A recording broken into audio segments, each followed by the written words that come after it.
নওগাঁর গ্রামে গ্রামে খেজুরের রস সংগ্রহের প্রস্তুতি চলছে।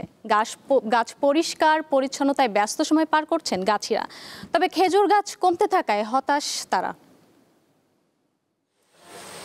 দেশ জুড়ে ধীরে ধীরে শীতের আমেজ বাড়ছে। উত্তরাঞ্চলের অনেক জায়গায় সকালে ঘন কুয়াশা থাকছে, বিকেলে সূর্যের আলো কমে গেলেই শীত অনুভূত হতে থাকে, রাতে তীব্রতা বাড়ে।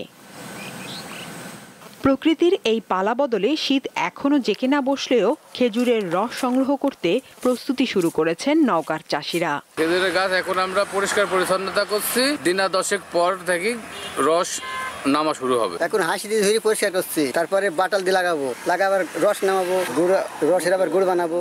এই রসটা শীতের পিঠার জন্য সবাই খুবই ভালোবাসে এই জিনিসটা। যত বেশি শীত পড়ে ততই মিষ্টি রস দেয় খেজুর গাছ। একটি গাছ থেকে 10 বছর পর্যন্ত প্রত্যাশিত রস পাওয়া যায়। খেজুরের পাতা দিয়ে তৈরি হয় আকর্ষণীয় পাটি। জ্বালানি হিসেবেও এর ব্যবহার রয়েছে। তবে দিন দিনই কমে যাচ্ছে এই গাছের সংখ্যা।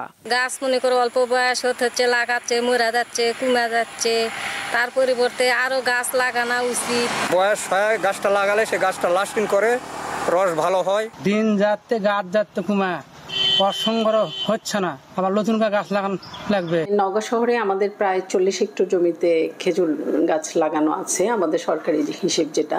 তবে আমরা যেহেতু জলবায়ুর পরিবর্তনের মধ্যে পড়ে গিয়েছি, আমাদের শীতকাল কখন আসছে কখন যাচ্ছে, আর শীতকালের সাথেই তো খেজুরের রসটা অনেকটা সম্পৃক্ত। আমাদের অনেক আগেই কেউ কেউ খেজুরের রস সংগ্রহ করছে এবং সেটা সংগ্রহ করছে সঠিক পদ্ধতিতে হয়তো করছে না। সাধারণত প্রতি লিটার খেজুরের রস 20 থেকে 30 টাকায় বিক্রি হয়।